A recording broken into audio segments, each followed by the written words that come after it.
Hello students, SB ইনস্টিটিউটের YouTube চ্যানেলে তোমাদের সবাইকে আরো একবার ওয়েলকাম জানাই। আমি সুদেশনা বিশ্বাস আজকে তোমাদের সঙ্গে ইকোনমিক্সের একটা গুরুত্বপূর্ণ ক্লাস নিয়ে চলে এসেছি। আজকে ইকোনমিক্সে আমরা আলোচনা করব ভারতের ব্যাংকিং সিস্টেম বা ব্যাংকিং ব্যবস্থা সম্পর্কে। তাহলে যারা প্রথম আজকে আমাদের ক্লাসটি দেখছো তারা অবশ্যই চ্যানেলটিকে সাবস্ক্রাইব করে দেবে এবং তার সঙ্গে অবশ্যই তোমরা কিন্তু শেয়ার করবে প্রচুর ভিডিও, আর ভিডিও ভালো লাগলে শেষে লাইক করো। তাহলে চলো সময় নষ্ট না করে দেখে নিই আজকে কোন কোন বিষয়গুলো আমরা আলোচনা করব। দেখো, সবার প্রথমেই আমরা দেখে নেব ভারতের একদম ব্যাংকিং ব্যবস্থার একদম সূচনা কত সাল থেকে হয়। দেখো, 1770 সালে ভারতে প্রথম ব্যাংকিং সিস্টেমের সূচনা হয়। তাহলে সালটি খুব গুরুত্বপূর্ণ, সেটা হচ্ছে 1770 সাল। এই সময় থেকে ভারতে ব্যাংকিং ব্যবস্থার সূচনা হয়। তারপর দেখো, কলকাতাতে আলেকজান্ডার অ্যান্ড কোম্পানি প্রথম ব্যাংক অফ হিন্দুস্তান এর সূচনা করেন। তাহলে আবার একটা গুরুত্বপূর্ণ জায়গা, সেটা হচ্ছে প্রথম কোথায় ভারতে প্রথম ব্যাংক স্থাপিত হয়, সেটা হচ্ছে কলকাতায় স্থাপিত হয়। কার দ্বারা, কোন কোম্পানির দ্বারা স্থাপিত হয়? দেখো, আলেকজান্ডার অ্যান্ড কোম্পানি প্রথম ভারতে ব্যাংক অফ হিন্দুস্তানের সূচনা করেন বা প্রতিষ্ঠা করেন। তাহলে ভারতে প্রতিষ্ঠিত প্রথম ব্যাংক যদি বলে, আমরা বলবো ব্যাংক অফ হিন্দুস্তান। কোথায় প্রতিষ্ঠিত হয়েছিল? কলকাতায় প্রতিষ্ঠিত হয়েছিল। তারপর দেখো, এরপর এখানে আমরা দেখতে পাবো তিনটে ব্যাংক একসাথে আর কি প্রতিষ্ঠিত হয়। সেটা হচ্ছে একসাথে না, মানে সময়কাল আলাদা, কিন্তু এই তিনটে ব্যাংকটাই আমাদেরকে পড়তে হবে। সেটা হচ্ছে ব্যাংক অফ বেঙ্গল, এটা 1806 সালে। তারপর দেখো, ব্যাংক অফ বোম্বে 1840 সালে এবং ব্যাংক অফ মাদ্রাজ 1843 সালে প্রতিষ্ঠিত হয়। কেন এই তিনটে ব্যাংকে আমরা একসাথে পড়বো বা মনে রাখবো? কারণ এই bank of Bengal, bank of Bombay এবং ব্যাংক অফ মাদ্রাজ, এই তিনটি ব্যাংক মিলিত হয়ে পরবর্তীকালে আমরা দেখতে পাই প্রেসিডেন্সি ব্যাংক গঠিত হয়। তাহলে এখান থেকে গুরুত্বপূর্ণ জায়গা, ভারতে প্রথম 1770 সালে কলকাতায় ব্যাংকিং সিস্টেম চালু হয়, এটা গুরুত্বপূর্ণ। দ্বিতীয় গুরুত্বপূর্ণ হচ্ছে কত সালে ভারতে প্রথম ব্যাংকিং সিস্টেম চালু হয়েছে, সেটা তো 1770। কোন ব্যাংক স্থাপিত হয়? সেটা হচ্ছে ব্যাংক অফ হিন্দুস্তান। যদিও এই ব্যাংক অফ হিন্দুস্তান কিন্তু পরবর্তীকালে আস্তে আস্তে অর্থের অভাবে সেইভাবে আর চালানো সম্ভব হয়নি, পরবর্তীকালে কিন্তু সেটা বন্ধ হয়ে যায়। তারপরে কিন্তু এই তিনটে ব্যাংক গুরুত্বপূর্ণ, একটা হচ্ছে bank of Bengal 1806, bank of Bombay 1840 আর ব্যাংক অফ মাদ্রাজ এটা হচ্ছে 1843। এই তিনটি ব্যাংককে একত্রে আমরা বলে থাকি প্রেসিডেন্সি ব্যাংক। নেক্সট দেখো, 1894 সাল, এই সময় কি স্থাপিত হয়েছিল? Punjab national bank. তাহলে 1894 সালে পাঞ্জাব ন্যাশনাল ব্যাংক স্থাপিত হয়। কার উদ্যোগে স্থাপিত হয়? এটা লালা রাজপথ রায়ের উদ্যোগে স্থাপিত হয়। তারপর দেখো, বিএনপির হেডকোয়ার্টার বর্তমানে নিউ দিল্লিতে রয়েছে। তারপর দেখো, 1913 সাল 1913 চেম্বারলিন কমিশন ভারতের কেন্দ্রীয় ব্যাংক প্রতিষ্ঠা করার সুপারিশ করে। তাহলে এই কমিশনগুলো প্রত্যেকটা কিন্তু খুব গুরুত্বপূর্ণ, কারণ এখানে বিভিন্ন কমিশন বিভিন্ন সময়ে অনেক ব্যাংক প্রতিষ্ঠার কিন্তু সুপারিশ করেন। তাহলে প্রথম ভারতে কেন্দ্রীয় ব্যাংক প্রতিষ্ঠার সুপারিশ কে করেছিলেন? Chamberlin commission. তারপর 1921 সালে সেই যে বললাম একটু আগে, bank of Bengal, bank of Bombay এবং ব্যাংক অফ মাদ্রাজ, এই তিনটে ব্যাংক একসাথে তৈরি হয়েছিল প্রেসিডেন্সি ব্যাংক। এখানে দেখো, তিনটি ব্যাংক নিয়ে যে প্রেসিডেন্সি ব্যাংক হয়েছিল সেইটার নাম পরিবর্তন হয়ে গেল ইম্পেরিয়াল ব্যাংক অফ ইন্ডিয়া। তাহলে এখানে আরো একটা গুরুত্বপূর্ণ জায়গা, 1921 সালে এই তিনটি প্রেসিডেন্সি ব্যাংককে যুক্ত করে কি তৈরি করা হলো? এই তিনটে যে ব্যাংক ছিল সেই তিনটেকে যুক্ত করে প্রেসিডেন্সি ব্যাংক তৈরি হলো। তারপর সেখান থেকে নামটা কি হলো? Imperial bank of India. এরপর 1926 সাল হিল 1926 হিলটন ইয়ং কমিশনের সুপারিশে 1934 এ আরবিআই প্রতিষ্ঠার চূড়ান্ত সিদ্ধান্ত গ্রহণ হয়। এই কোশ্চেনটাও ইম্পর্টেন্ট দিতেই পারে যে আরবিআই প্রতিষ্ঠার সুপারিশ কোন কমিশন করেছিলেন। তাহলে মনে রাখবো আমরা হিলটন ইয়ং কমিশন আরবিআই প্রতিষ্ঠার সুপারিশ করেছিলেন এবং ফাইনালি 1934 সালে আমরা দেখতে পেলাম আরবিআই প্রতিষ্ঠার চূড়ান্ত সিদ্ধান্ত গ্রহণ করা হয়। নেক্সট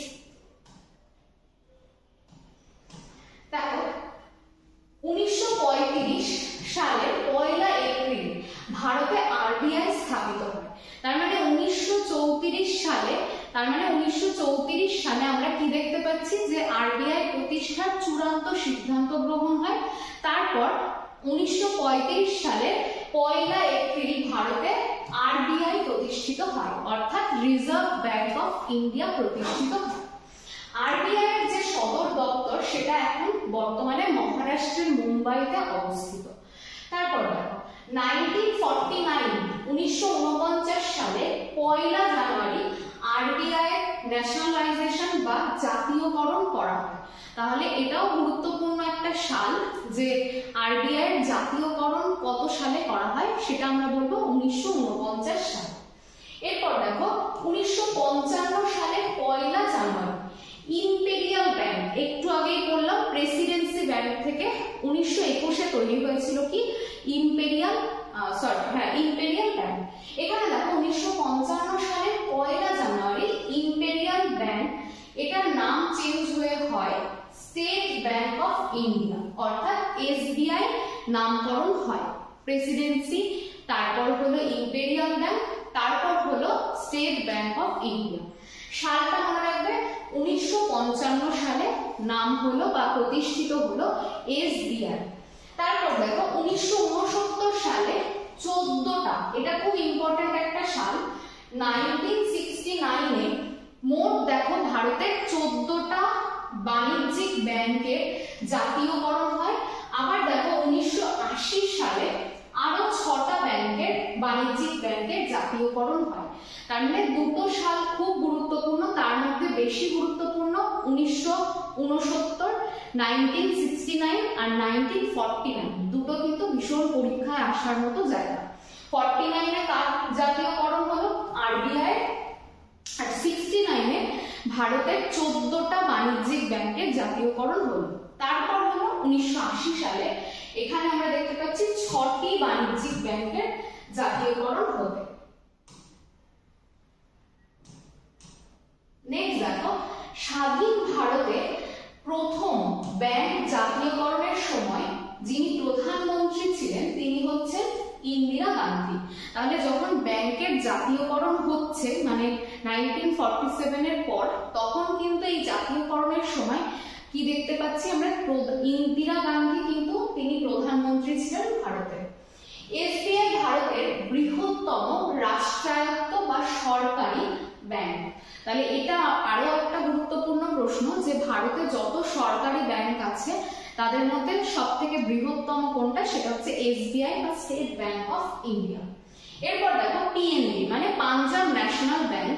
এই ব্যাংকটি হচ্ছে দ্বিতীয় রাষ্ট্রায়ত্ত ব্যাংক, মানে দ্বিতীয় সরকারি ব্যাংক হচ্ছে দ্বিতীয় বৃহত্তম সরকারি ব্যাংক হচ্ছে পাঞ্জাব ন্যাশনাল ব্যাংক। আরবিআই এর যে আর্থিক বছর সেটা কোন সময় থেকে ধরা হয়, দেখো 1 জুলাই থেকে 30 জুন পর্যন্ত এটা হচ্ছে আরবিআই কিন্তু আর্থিক বছর হিসেবে ঘোষণা করা হয়, মানে প্রত্যেক বছর এই সময়কালটা হচ্ছে এক একটা আর্থিক বছর, সেটা হচ্ছে আরবিআই এর জন্য। তারপর দেখো মনমোহন সিং একমাত্র প্রধানমন্ত্রী যিনি আরবিআই এর অধ্যক্ষ ছিলেন। তাহলে ভারতের কোন প্রধানমন্ত্রী একমাত্র আরবিআই এর গভর্নর ছিলেন, তাহলে সেটার উত্তর হবে প্রধানমন্ত্রী মনমোহন সিং।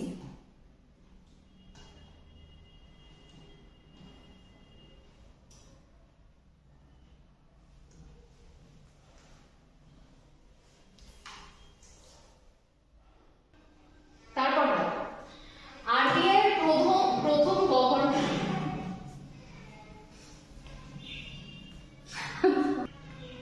তারপর আরবিআই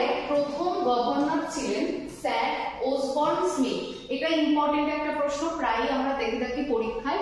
আরবিআই এর প্রথম গভর্নর হচ্ছেন স্যার ওসবর্ন স্মিথ। তারপর দেখো প্রথম ভারতীয় গভর্নর ছিলেন সিডি দেশমুখ। তাহলে আমরা মনে রাখবো যে ভারতীয়দের মধ্যে প্রথম যিনি আরবিআই এর গভর্নর ছিলেন তিনি হচ্ছেন সিডি দেশমুখ। তারপর দেখো আরবিআই এর সর্বশেষ গভর্নর এবং বর্তমানেও যিনি গভর্নর রয়েছেন তিনি হচ্ছেন শক্তিকান্ত দাস। 2018 ডিসেম্বর থেকে বর্তমান সময়কাল পর্যন্ত আরবিআই গভর্নর রয়েছেন। আরবিআই যে প্রতীক সেখানে দেখো কিসের ছবি দেখতে পাচ্ছি আমরা, বাঘ এবং তার সঙ্গে তাল গাছের ছবি। তাহলে এই যে আরবিআই এর লোগোটা সেখানে আমরা বাঘ এবং তাল গাছের ছবি দেখতে পাচ্ছি। তারপর দেখো RBI governor reserve bank of India আইন 1934 এই অনুচ্ছেদের 8 নম্বর অনুযায়ী কেন্দ্রীয় সরকার দ্বারা নির্ধারিত হন। তার মানে আরবিআই এর যিনি গভর্নর হন তিনি রিজার্ভ ব্যাংক অফ ইন্ডিয়ার যে আইন 1934 এর অনুচ্ছেদ নাম্বার 8 অনুযায়ী কেন্দ্রীয় সরকার দ্বারা তাকে নিয়োগ করা হয়। তাহলে এখান থেকেও দেখো কিছু গুরুত্বপূর্ণ প্রশ্ন, বর্তমান আরবিআই এর গভর্নর কে, তারপর দিতে পারে প্রথম ভারতীয় কে ছিলেন আরবিআই এর গভর্নর সিডি দেশমুখ, আর বলতে পারে মানে ভারতবর্ষে প্রথম কে ছিলেন আরবিআই এর গভর্নর, তাহলে সেটা হচ্ছে ওসবর্ন স্মিথ, তিনি ছিলেন প্রথম আরবিআই এর গভর্নর। আর যদি ভারতীয় বলে তাহলে হবে উত্তর সিডি দেশমুখ। তাহলে আজকের যে ইকোনমিক্স এর ক্লাসটি সেটি এই পর্যন্তই। আজকে আমরা মূলত আরবিআই সম্পর্কে এবং ভারতের ব্যাংকিং সিস্টেম সম্পর্কে আলোচনা করলাম, একদম সূচনা লগ্নে ব্যাংকিং সিস্টেম সম্পর্কে।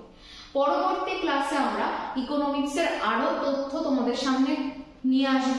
তোমরা অবশ্যই নিজেরা ভালোভাবে প্রস্তুতি নাও, আর তার সঙ্গে বলবো যারা প্রথম ক্লাসটি দেখছো তারা অবশ্যই সাবস্ক্রাইব করো এবং তার সঙ্গে শেয়ার এবং লাইক করো।